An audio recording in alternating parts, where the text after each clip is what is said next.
Hello and welcome to Gadget Joe, and this is Let's Talk Tech. Today we have a very interesting show for you. We cover everything from Nvidia's new 2080, Intel's Kaby Lake processors, AMD's 7th Gen Pro processors, Google's Pixel phones, and much more. Moving on to our first topic in the news, and we take a look at the announcement of Nvidia's new GPU lines. For some time now there has been speculation that the only recently announced 1000 series will be getting a new high power variant. The main talk has been that there will be a 1080 Ti or a 1080 TT. Whichever name it would end up with was irrelevant, as the main focus was on the fact it was going to be a 12GB monster card to rival the Titan X. News sources have speculated that there may well be a 1080 Ti or TT, and it may well have 12GB VRAM. However, there are leaks that Nvidia are working on the 2000 series, with the 2080 being the new enthusiast level card. Enthusiast level in layman's term means the top level. This is rumoured to have 12GB VRAM also, but with much faster clock speeds. In fact, the whole 2000 range is scheduled to have much faster clock speeds compared to the 1000 series naturally. Talks of the 2050, 60, 70, 80 and even a Titan are ripe at the minute. What's also clear to see is that the pricing looks incredibly competitive.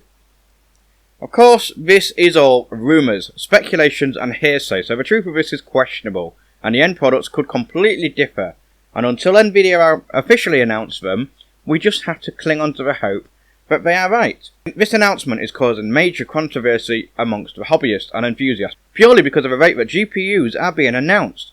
It seems that all we hear of lately are new GPUs being introduced week in and week out. I understand competition is tight right now between Nvidia and AMD on the graphics side of things, but come on, hold it back a little bit at least. Buying a GPU used to be an investment and a well-considered choice for your system. Nowadays it seems to be hard to keep up with what's new, what's what and what's best. What's more is the computing power of these cards are far exceeding the hardware used to power them. So a lot of people are just experiencing bottlenecking. Just slow it down and give the market some breathing space.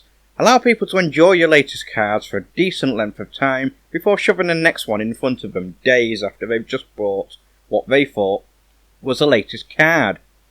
It's not that I'm not grateful for the influx of new hardware, it's just that it's seriously confusing at times. What do you guys at home think to the rate that GPUs are being bought out? Leave your comments down below. Next, we have Intel's newest range of top-spec CPUs, the Kaby Lake chipsets. Kaby Lake is Intel's newest offering of chipsets that combine new architecture and process nodes for maximised performance and efficiency. And it seems that they have delivered on this promise.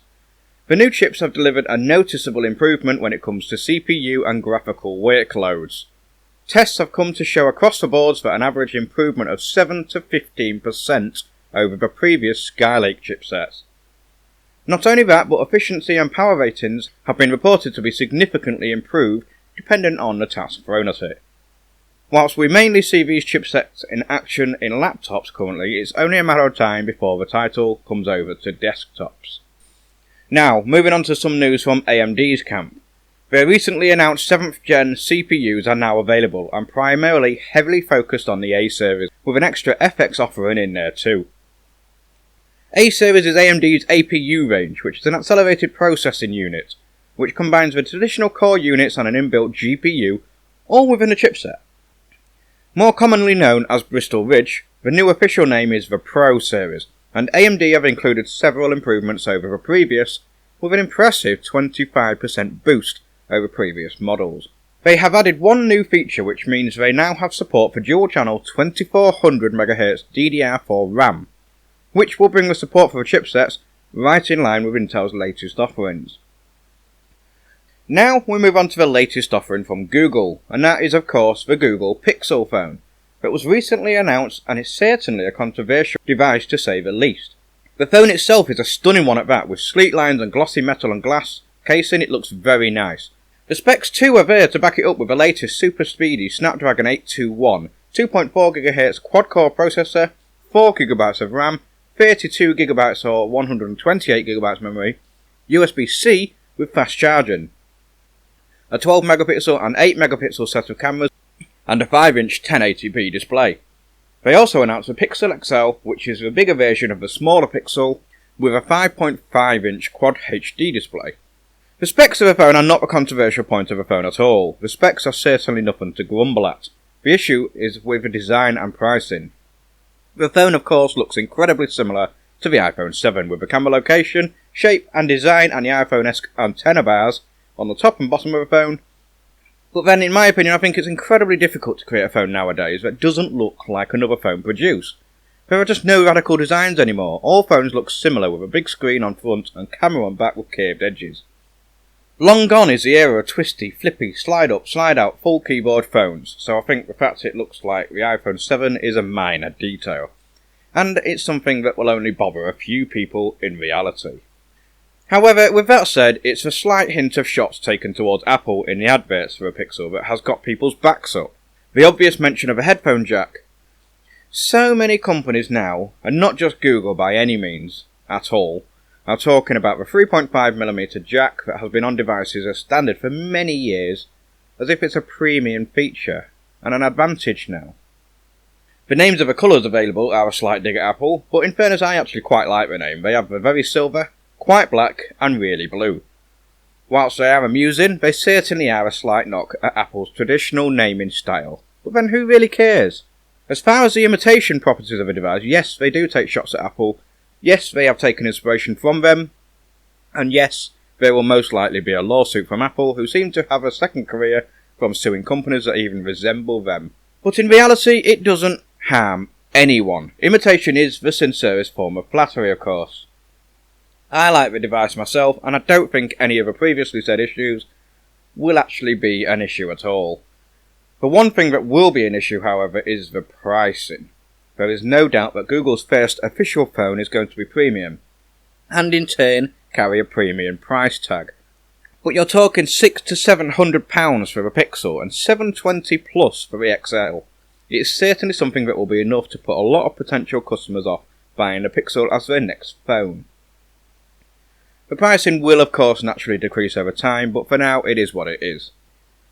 The last topic for the news section of the show is one that I'm really interested in, and I'd love to hear your comments and thoughts about it too down below. And that is of course Samsung and their exploding products. It's common knowledge now that the Samsung Note 7s had a battery fault, and there were several incidents of the phone exploding or catching on fire. Originally it was deemed to be an accident, but then as more cases rolled in, it was clear to see that it was simply not the case, and Samsung had a fault with the batteries they were using. And to Samsung's credit, they actually offered a total recall on all the Note 7s in production.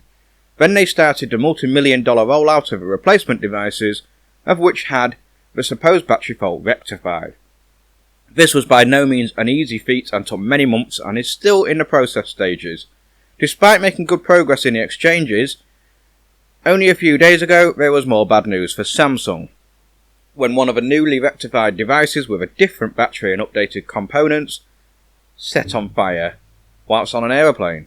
The results were fortunately not disastrous or fatal, but did cause damage and inflicted injuries on the owner, and of course the phone was dead. After this, Samsung have finally announced that they are now to stop selling the Note 7 altogether. They are still rolling out exchanges, but it's likely now that they will offer either compensation in the form of a refund or an exchange for a different model altogether. This of course is a disaster on Samsung's part and has caused a huge impact on their company and the trust in the products. While it's unlikely to happen again after this due to new dedication and testing that will in no doubt be in place in a strict form from now on, the damage is already done and thousands of people will now be put off the company for life. They did in their defence approach it in the best way they could, however it could have been rectified early doors.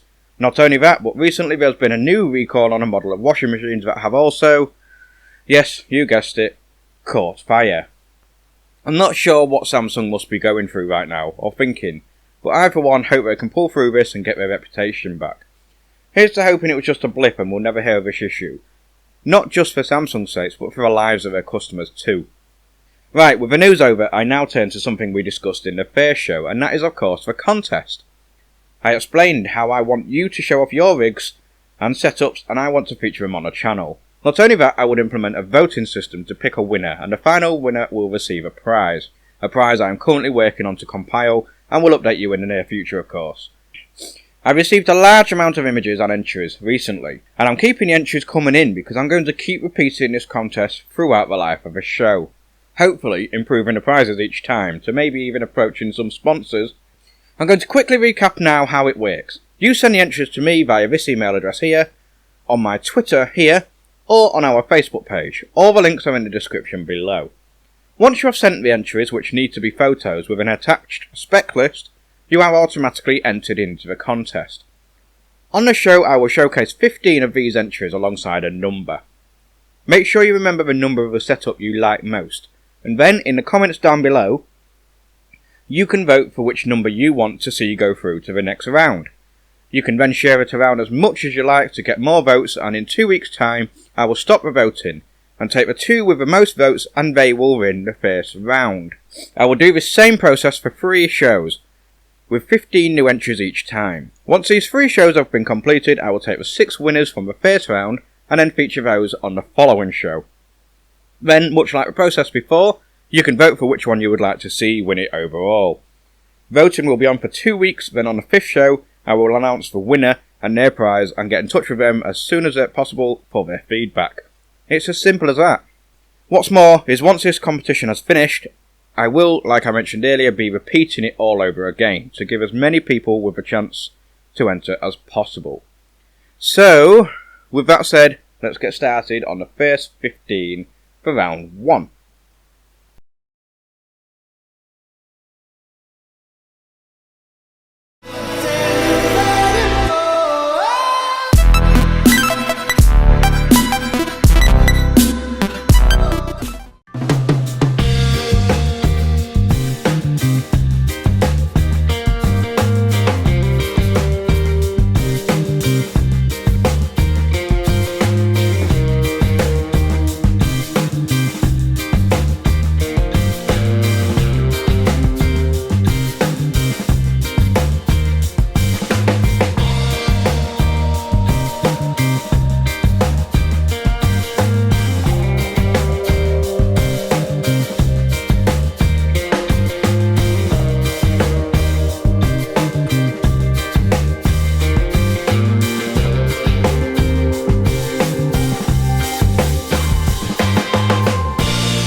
So, if you see a setup you like here and want it to win, simply comment a number in the description below. You can add a comment too if you feel you wish to do so. Good luck to everybody that has entered. Before I wrap up this fortnight show, I want to make a special mention for a Facebook group I've been working with quite closely lately, and that is the Computer Enthusiast Master Race group, or CEMR for short. This group is growing rapidly with close to 12,000 members as we speak, and an incredible atmosphere within the group. What's more is the fact that they have elite enthusiasts and complete beginners, and they all talk to each other with respect, and everybody is welcome. They also do regular giveaways, with the main admins recently putting together to host what is possibly the most generous prize I've seen on Facebook. Using their own hard-earned money, they recently chipped in and made a custom rig and named the project The People's Rig. They documented the build from day one and also took down ideas from the group as to what they want in it and worked closely alongside the members to create what was an impressive build. The voting was fair in the form of making sure it went to someone who deserved it, so no one with a similar or better build could win, and it would go to someone who really needed it.